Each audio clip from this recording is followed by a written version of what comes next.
నమస్కారం. QK news వార్తలకు స్వాగతం. ముందుగా వార్తల్లోని ముఖ్యాంశాలు. గత పాలనలో ప్రజాస్వామ్య విలువలు దెబ్బతిన్నాయన్న కవిత. సోషల్ మీడియా విమర్శలపై అరెస్టుల ఆరోపణ. అహంకారంతో అధికారానికి దూరమయ్యారన్న వ్యాఖ్య. విమర్శలను స్వీకరించే సంస్కృతి అవసరమన్న సూచన. లడ్డూ వివాదంలో మాటల్లో జాగ్రత్త అవసరమన్న నారాయణ. దేవుడిని రాజకీయాల్లోకి లాగొద్దన్న సిపిఐ హెచ్చరిక. భక్తుల విశ్వాసాలపై ఆధారాలు లేకుండా ఆరోపణలు వద్దు అని వ్యాఖ్య. ఆధ్యాత్మిక అంశాలను రాజకీయాల. ఉపాధి హామీ పథకంలో నిధుల భాగస్వామ్యంపై కాంగ్రెస్ ఆందోళన.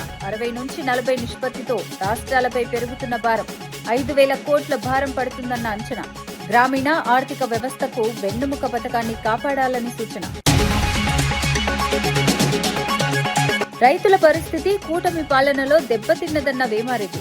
ఫీజు రియంబర్స్మెంట్ నిలిచిపోవడంతో విద్యార్థుల ఆవేదన. ఎన్నికల హామీలు అమలు చేయాలని ప్రభుత్వానికి డిమాండ్. సంక్షేమంపై దృష్టి పెట్టాలని వైఎస్ఆర్సీపీ హెచ్చరిక. రీవెరిఫికేషన్ పేరుతో పెన్షన్లు నిలిపివేశారన్న ఆరోపణ. కొత్తగా ఎంతమందికి మంజూరు చేశారో వెల్లడించాలన్న డిమాండ్. 66 లక్షల మందికి మా హయాంలోనే పెన్షన్లన్న బొమ్మి ఇజ్రాయెల్. సామాజిక భద్రతపై ప్రభుత్వ నిర్లక్ష్యమంటూ విమర్శ. నల్లబాల కేసుపై సుప్రీంకోర్టు తీర్పు. బీఆర్ఎస్ కు చెందిన సోషల్ మీడియా కార్యకర్త నల్లబాలుపై పోలీసులు నమోదు చేసిన 3 కేసులను తెలంగాణ హైకోర్టు కొట్టివేసిన విషయం తెలిసిందే. ఈ కేసులు అక్రమమని పేర్కొంటూ హైకోర్టు స్పష్టమైన మార్గదర్శకాలు జారీ చేసింది.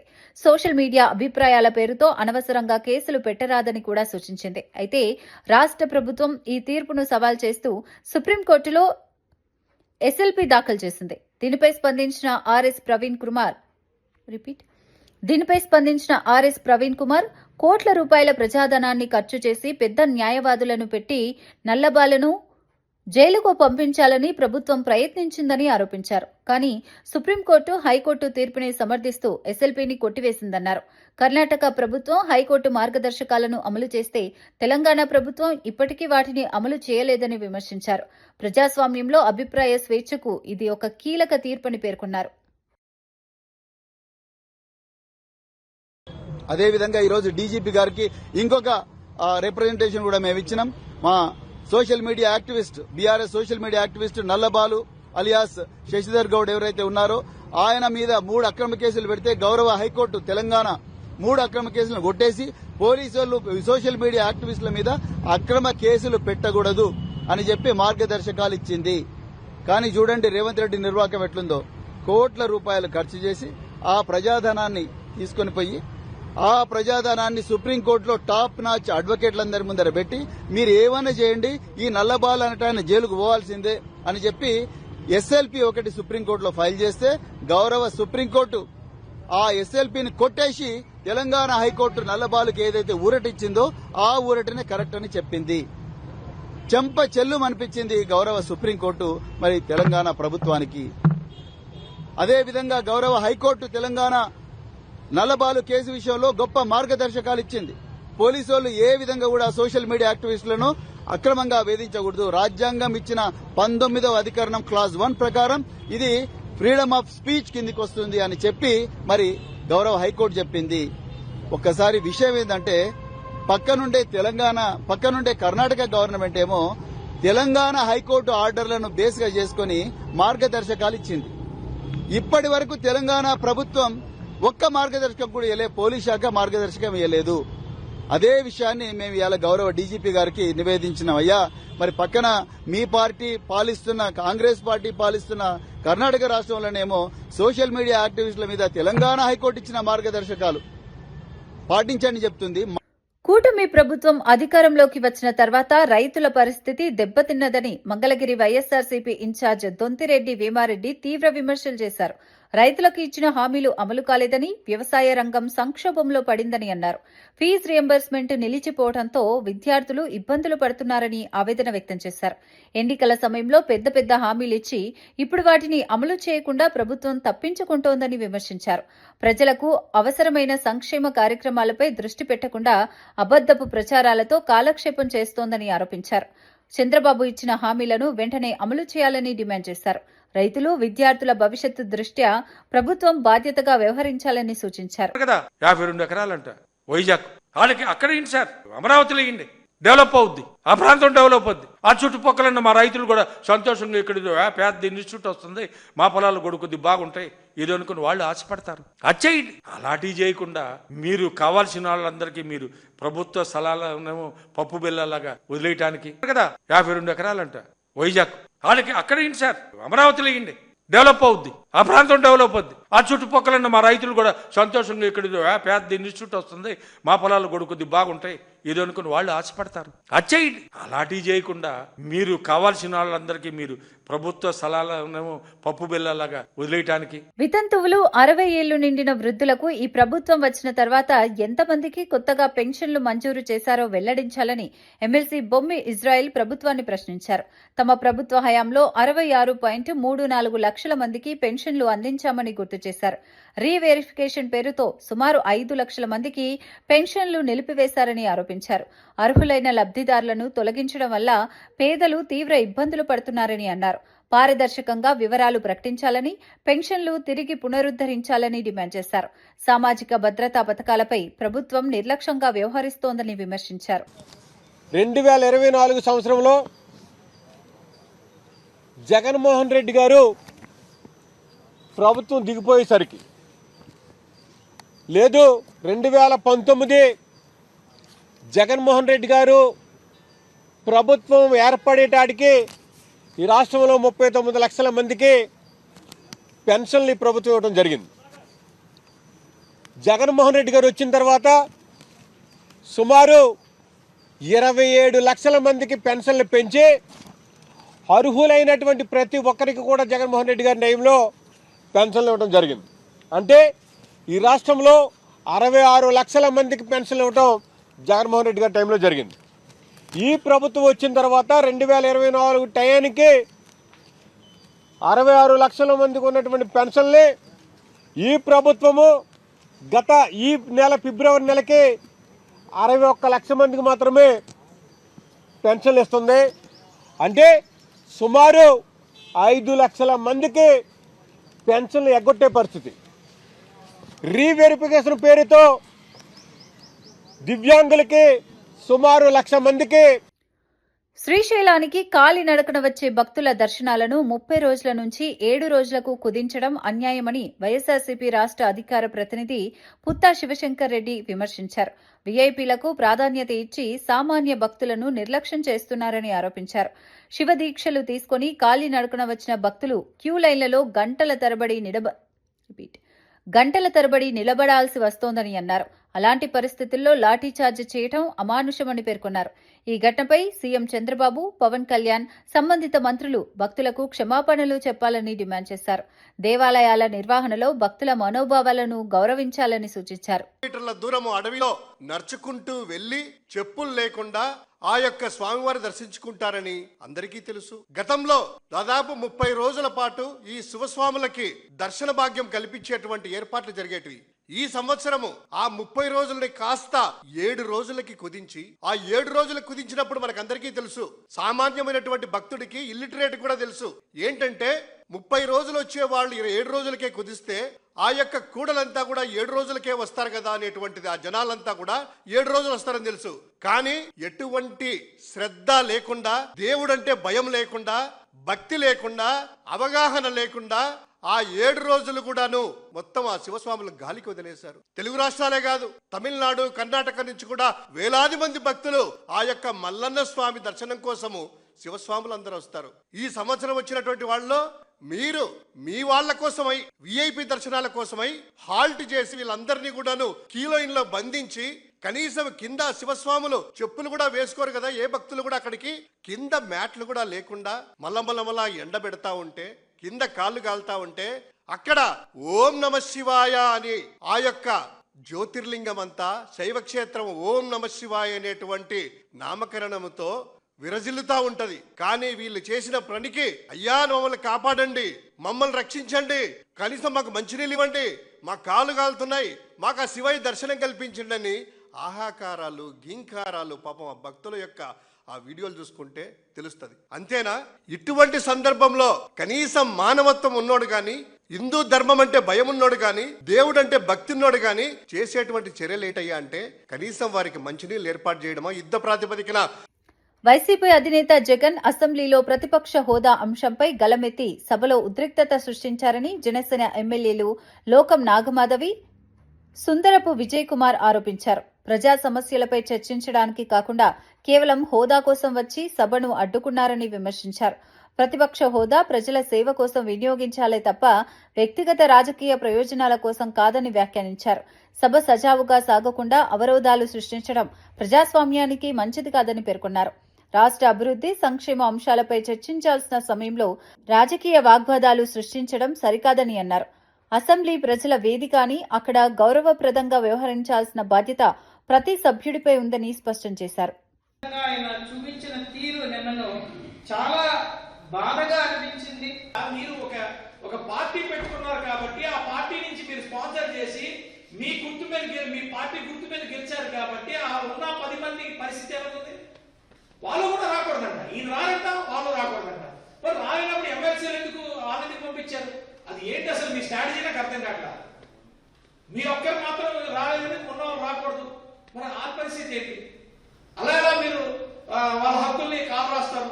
ఓ పక్క చూస్తుంటే అబద్ధాలు, లోపల ఒకటి బయట ఒకటి. మీరు శాసనసభకి ఒక సభ్యుడిగా ఉన్నప్పుడు, మీరు అలా పిలిపించుకుంటున్నప్పుడు, మీరు వచ్చేటప్పుడు మీరు పూర్తిగా శాసనసభకి రాకపోతే సభ్యుడు అనే మాట ఎందుకు అనాలా మిమ్మల్ని?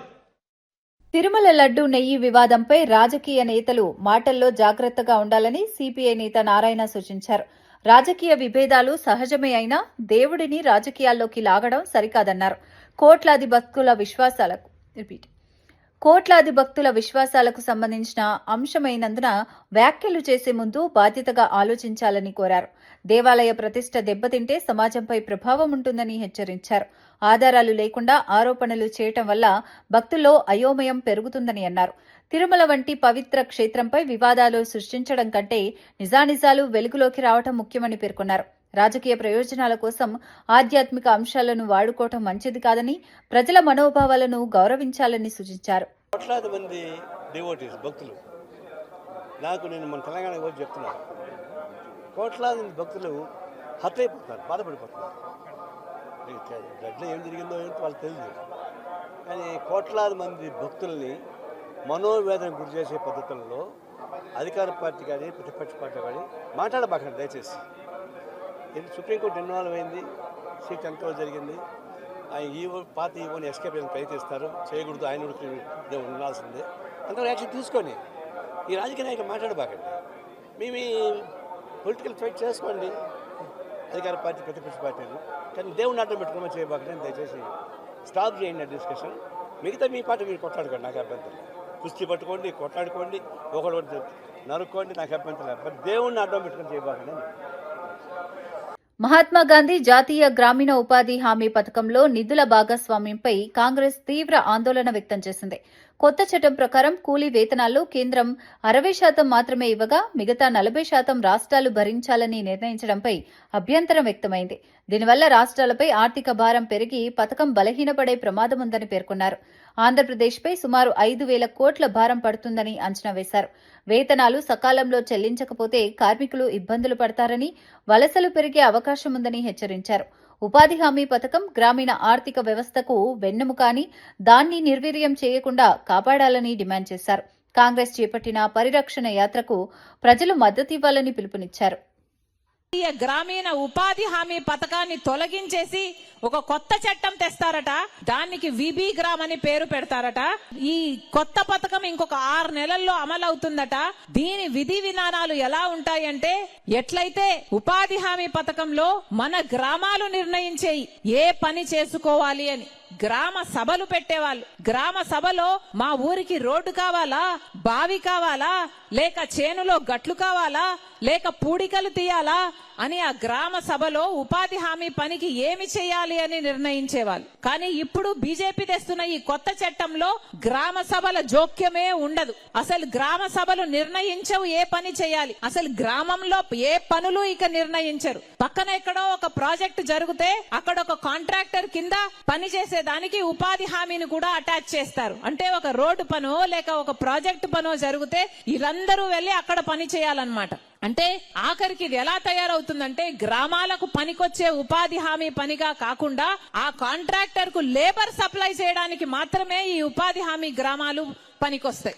ఇంత ఘోరంగా, ఇంత అన్యాయంగా, ఇంత దుర్మార్గంగా మహాత్మా గాంధీ పేరు పెట్టుకున్న ఉపాధి హామీ పథకాన్ని కూనీ చేయాలని చూస్తుంది బీజేపీ పార్టీ. అంతేకాదు ఇప్పుడు ఏకంగా ఇప్పటి వరకు అయితే పూర్తి నిధులు మొత్తము కేంద్ర ప్రభుత్వమే ఇచ్చేది. కానీ ఇప్పుడు ఏకంగా 60% మాత్రమే ఇస్తారట, 40% ఏకంగా ఎగ్గొట్టేస్తారట. రాష్ట్ర ప్రభుత్వాలే పెట్టుకోవాలట. మన రాష్ట్ర ప్రభుత్వం అన్ని డబ్బులు పెట్టుకునే పరిస్థితిలో ఉందని మీరు అనుకుంటున్నారా? జగన్మోహన్ రెడ్డి గారు 5 సంవత్సరాలు ముఖ్యమంత్రిగా ఉన్నారు. తర్వాత చంద్రబాబు గారు ఇప్పుడు ముఖ్యమంత్రిగా ఉన్నారు. అంతకు ముందు మళ్ళీ చంద్రబాబు గారు ముఖ్యమంత్రిగా ఉన్నారు. ఇప్పటికే మన రాష్ట్రంలో 14 లక్షల బీఆర్ఎస్ ఎమ్మెల్సీ కల్వకుంట్ల కవిత సంచలన వ్యాఖ్యలు చేశారు. గత బీఆర్ఎస్ పాలనలో ప్రజాస్వామ్య విలువలు దెబ్బతిన్నాయని ఆమె విమర్శించారు. సోషల్ మీడియాలో చిన్న వ్యాఖ్య చేసిన వారిని కూడా పోలీసులతో అరెస్టు చేయించేవారని ఆరోపించారు. అహంకారం పెరిగి ప్రజల స్వరాన్ని అణిచివేసే విధంగా వ్యవహరించడంతోనే బీఆర్ఎస్ అధికారానికి దూరమైందని పేర్కొన్నారు. ప్రజాస్వామ్యంలో విమర్శలను స్వీకరించే సంస్కృతి అవసరమని, అభిప్రాయ భేదాలను అణిచివేయడం సరికాదని సూచించారు. ప్రజల భావోద్వేగాలను గౌరవించే ప్రభుత్వమే నిలబడుతుందని అన్నారు. సోషల్ మీడియా యుగంలో ప్రజల స్వరాన్ని అణిచివేయడం సాధ్యం కాదని, ప్రజలు అన్ని విషయాలను గమనిస్తున్నారని తెలిపారు. భవిష్యత్తులో ప్రజాస్వామ్య పరిరక్షణ కోసం బలమైన వ్యవస్థ అవసరమని ఆమె అభిప్రాయపడ్డారు. ఇచ్చిన తెల్లారేమైంది, అన్ని పార్టీలు ఇళ్ళకే విలీనమైంది.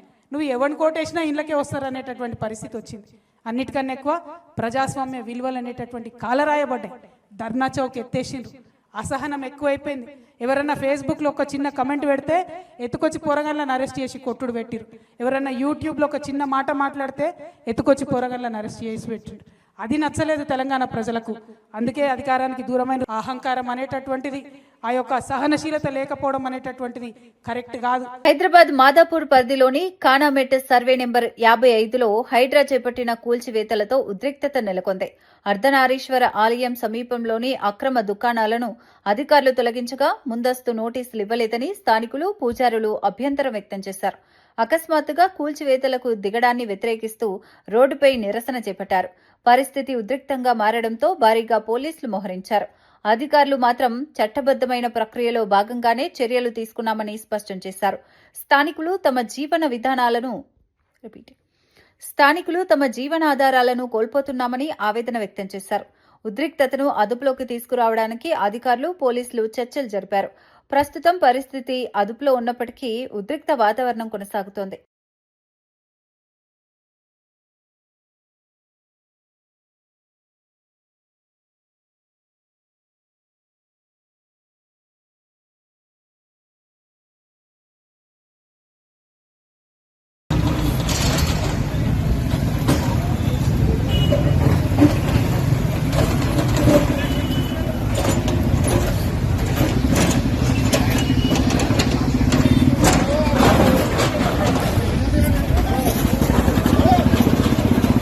ఖమ్మం జిల్లా వైరా ఆర్టీసీ బస్టాండ్లో అర్ధరాత్రి మద్యం మత్తులో యువకుల మధ్య ఘర్షణ చోటు చేసుకుంది. బస్టాండ్ పక్కన ఉన్న కూల్ డ్రింక్ షాపు వద్ద 2 వర్గాల యువకులు పరస్పరం దాడులకు దిగారు. మాటల తగవు కాస్త చేతల మీదకు వెళ్లడంతో వాటర్ క్యాన్లు, కూల్ డ్రింక్ బాక్సులతో ఒకరిపై ఒకరు దాడి చేశారు. ఈ ఘటనలో పలువురు యువకులు గాయపడ్డారు. సమాచారం అందుకున్న పోలీసులు వెంటనే సంఘటనా స్థలానికి చేరుకుని యువకులను చెదరగొట్టారు. బస్టాండ్ పరిసర ప్రాంతాల్లో కొంతసేపు ఉద్రిక్తత నెలకొంది. ఘటనపై కేసు నమోదు చేసి దర్యాప్తు చేపట్టారు. రాత్రి వేళల్లో బస్టాండ్ ప్రాంతంలో భద్రతను పెంచుతామని పోలీసులు తెలిపారు.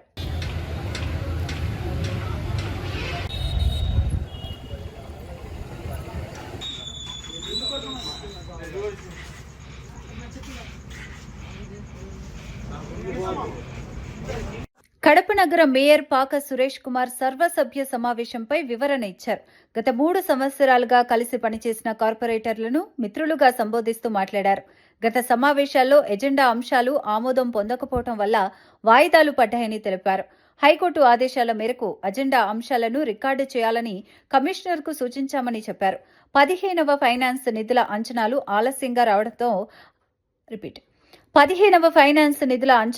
ఆలస్యంగా రావడంతో అజెండా సిద్ధం చేయడంలో జాప్యం జరిగిందని వివరించారు. ఫిబ్రవరి 10న సమావేశం నిర్వహించేందుకు అజెండాలు సభ్యులకు పంపించామని తెలిపారు. సర్వసభ్య సమావేశం జరపాలన్న ఉద్దేశంతోనే చర్యలు తీసుకుంటున్నామని స్పష్టం చేశారు. దానికి కొద్దిగా టైం తీసుకోవడం జరిగింది. దాని తర్వాత మేము సెక్రటరీ గారికి, ఎందుకంటే సర్వసభ్య సమావేశం పెట్టాలంటే అజెండా అనేది ప్రామాణికం కాబట్టి ఆ అజెండాను తయారు చేయమని చెప్పేసి 12/1/2026 తేదీన అప్పుడు సెక్రటరీకి ఒక లెటర్ ఇవ్వడం జరిగింది మేయర్ గారు. దాని తర్వాత వాళ్ళు ఇంకా అప్పటికి కూడా ప్రపోజల్ రెడీ చేయకపోతే 28/1/2026 తేదీ కూడా వాళ్ళకు సెక్రటరీకి గౌరవ కమిషనర్ గారికి కూడా చెప్పడం జరిగింది. చెప్పిన తర్వాత 15th ఫైనాన్స్ గ్రాంట్, ఎందుకంటే అది పెండింగ్ పడిందంటే గతంలో జరిగిన మీటింగు అవి ఆ అంశాలు ఆమోదించాలా వద్దా అని చెప్పేసి పాలకవర్గానికి అధికారులకు మధ్య కొంచెం సంఘర్షణ వాతావరణం జరిగింది. అప్పుడు పాలకవర్గం సభ్యులంటే సురేష్ అన్న గారు కోర్టులో వేయడం జరిగింది. అప్పుడు ఎమ్మెల్యే గారు అందరూ కూడా. అది జడ్జిమెంట్ వచ్చేదానికి లేట్ అయింది. జడ్జిమెంట్ వచ్చిన తర్వాత కోర్టు తీర్పు ఇచ్చింది. ఏవైతే మీటింగ్ జరిగిందో ఆ మీటింగు మినిట్స్ మీరు రికార్డ్ చేయండి అని చెప్పేసి. దాని తర్వాత కూడా కొద్ది రోజులు ఆ మినిట్స్ చేయకపోవడం వల్ల అజెండాను తయారు చేయకపోవడము, దాంతో కొంచెం లేట్ అయిన తర్వాత నేను 2 నోటీసులు ఇచ్చిన తర్వాత కమిషన్ గారు మేము కూలంకషంగా చర్చించి త్వరితగతిన మీటింగ్ పెట్టాలన్న ఉద్దేశంతో అజెండా ప్రిపేర్ చేయమని చెప్పాము. చేయమన్న తర్వాత 15th ఫైనాన్స్ సంబంధించిన నిధులు రావడము, వాటిని కూడా అజెండాలో పెట్టాల్సిన ఉద్దేశంతో ఆ 15th ఫైనాన్స్ యొక్క వాళ్ళ లైన్ ఎస్టిమేషన్ వేయడానికి ఇంజనీరింగ్ సెక్షన్ వాళ్ళు లేట్ చేయడం జరిగింది. లేట్ చేసిన తర్వాత మేము అజెండా తయారు కావడమే దాదాపుగా 1వ తేదీ రాత్రికి అజెండా ప్రిపేర్ చేయడం జరిగింది అధికారులు. దాని తర్వాత ఇప్పుడు మనం మీటింగ్ పెట్టాలంటే 7 days ముందు ఎవరికైనా, అది ఎక్సెప్షియో మెంబర్స్ కావచ్చు, కార్పొరేటర్లకు కావచ్చు, కోఆప్షన్ మెంబర్స్ కావచ్చు, అందరికీ కూడా 7 రోజుల ముందు ఈ మీటింగ్ అజెండాను పంపించాల్సిన అవసరం ఉంటుంది. అందుకు అప్పటికప్పుడు తెప్పించి మళ్ళీ 11వ తేదీ నుంచి అసెంబ్లీ జరుగుతుందని చెప్పేసి ఉద్దేశంతో అసెంబ్లీ కంటే ముందు మనకు, ఎందుకంటే 2వ తేదీ మనం అజెండా తయారు చేస్తే 7 days అంటే ఖచ్చితంగా 10వ తేదీ వస్తుందని చెప్పి ఉద్దేశంతో మనం అజెండాను అప్పటికప్పుడు చేసి 2వ తేదీ అందరికీ ఎక్సెప్షియో మెంబర్స్కి కూడా అందరికీ కూడా పంపించడం జరిగింది. అంటే మా ఉద్దేశం ఏంటంటే ఎప్పుడు కూడా మీటింగ్ పెట్టాలా, ప్రజా సమస్యలు చర్చించాలా, అజెండాలో పొందుపరచాలన్న ఉద్దేశంతో మా పాలకవర్గం అయితేనేమి అందరం కూడా ప్రయత్నం చేశామని చెప్పేసి తెలియజేస్తున్నాం. ఏదో వాళ్ళు మా మిత్రులు చెప్పినట్టు ఎమ్మెల్యే గారు ఉన్నారు, వాళ్ళను మనము ఇది చేయము అన్న ఉద్దేశం ఎక్కడా కూడా మా పాలకవర్గానికి అనేది ఎక్కడా లేదు. ఎందుకంటే అసెంబ్లీ 11వ తేదీ జరుగుతుంది, 10వ తేదీ మీటింగ్ ఉంటుంది. మీటింగ్కి వాళ్ళందరూ కూడా వస్తే అర్థవంతమైన చర్చ జరుగుతుందన్న ఉద్దేశంతోనే మీటింగ్ను మేము. మంత్రాలయం నియోజకవర్గం కౌతాలం మండలం నదిచాగిలో శ్రీ తొంటదార్యస్వామి జాత్ర మహోత్సవం ఘనంగా జరిగింది. ఈ కార్యక్రమానికి పలు రాజకీయ నాయకులు, ప్రముఖులు ముఖ్య అతిథులుగా హాజరయ్యారు. పరమ పూజ్య డాక్టర్ సిద్ధలింగ మహాస్వాములు అతిథులను ఆశీర్వదించి జ్ఞాపికలు అందజేశారు. సామూహిక వివాహాలు నిర్వహించగా వేలాది మంది భక్తులు పాల్గొన్నారు. కర్ణాటక, ఆంధ్రప్రదేశ్ నుంచి భక్తులు భారీగా తరలివచ్చారు. భక్తులకు దాసోహం ఏర్పాటు చేసి అన్నప్రసాదం పంపిణీ చేశారు. ఆధ్యాత్మిక వాతావరణంలో కార్యక్రమం కొనసాగింది. భక్తులు స్వామివారి దర్శనం చేసుకుని ప్రత్యేక పూజల్లో పాల్గొన్నారు. జాతరను విజయవంతంగా నిర్వహించేందుకు నిర్వాహకులు అన్ని ఏర్పాట్లు చేశారు.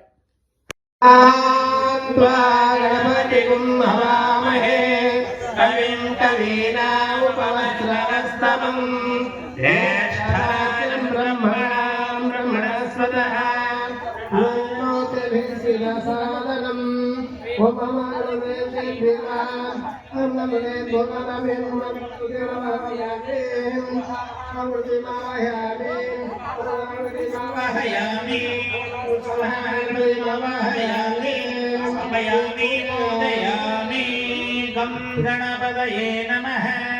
పోకిస్తానేవ వస్తానా వదదానః అహేన యతకదేయో శివతమోదస్తస్య వాజేతనః శతేరివ మాతరః